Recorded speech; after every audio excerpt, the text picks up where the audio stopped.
Hey guys, Ben here, Upcountry Electric. Got a trouble call today. Sewage pump site apparently keeps tripping the breaker, or something keeps tripping. Operator was a little vague, but I'm sure we'll figure it out when we get there. All right, I'll see you there. All right, here's our panel. Apparently, you can see all this. That's char coming out of these contactors. That's not good. So apparently pump 1, when it runs, is tripping the breaker here and pulling really high amps. And also apparently that pump is brand new.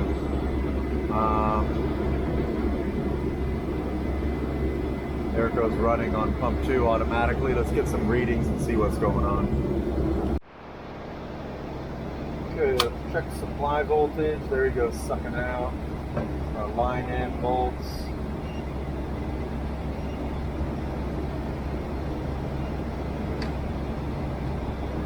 Line in volts, 203,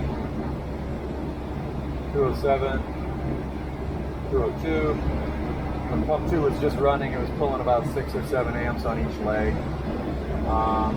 With this isolated, I want to suck this in and just see the resistance across the contactors, contacts. Pump 1, we'll put it in, there it's sucked in. No power to it though. Put it into ohms.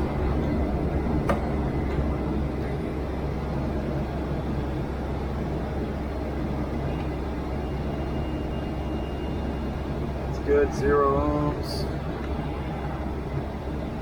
0 ohms, 0 ohms, good. So there's no real resistance through there. We could even check through the terminals. Good, good, good. Yeah, and these overloads are set at 10 amps.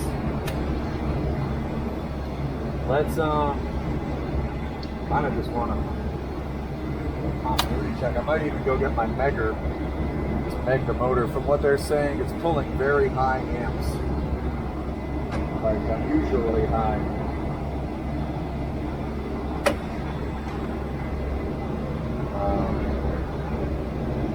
Even though it's brand new. So this is motor 1. Our windings, 2, 2, and then let's check our resistance to earth off my scale. Yeah, I kind of want to get my megometer, test that. Apparently, yeah, it's pulling very high amps when it runs.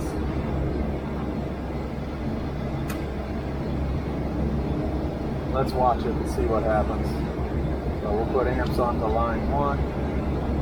There we go. Make sure you guys can see the action. Really good. Put that back there.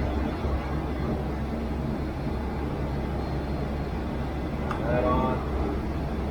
3, 2, 1.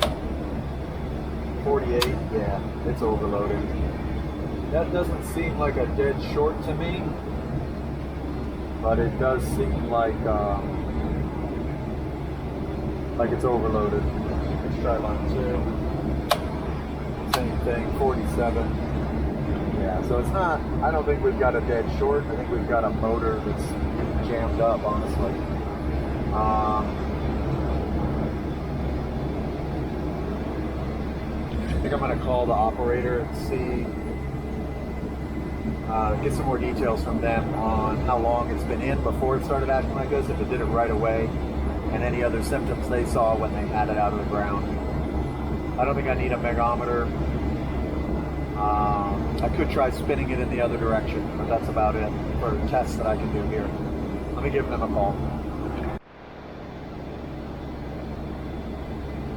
All right, so yeah, talking with the operator, they put a new pump in.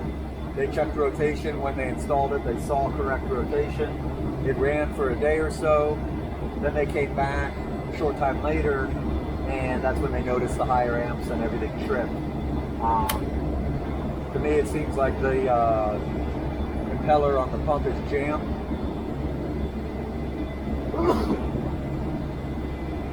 Must be some debris or foreign object stuck inside there. All of my checks here in the panel are good, and really the next step is to get the mechanical contractor here to pull the pump out of the sump and do a visual inspection on the rotor and the part of the pump that spins. That's about it. They're just turned off automatically. That's about all I can really do here. So yeah, we'll leave it to them. Everything in the control panel here seems to be fine, all things considered. All right guys, see you on the next one.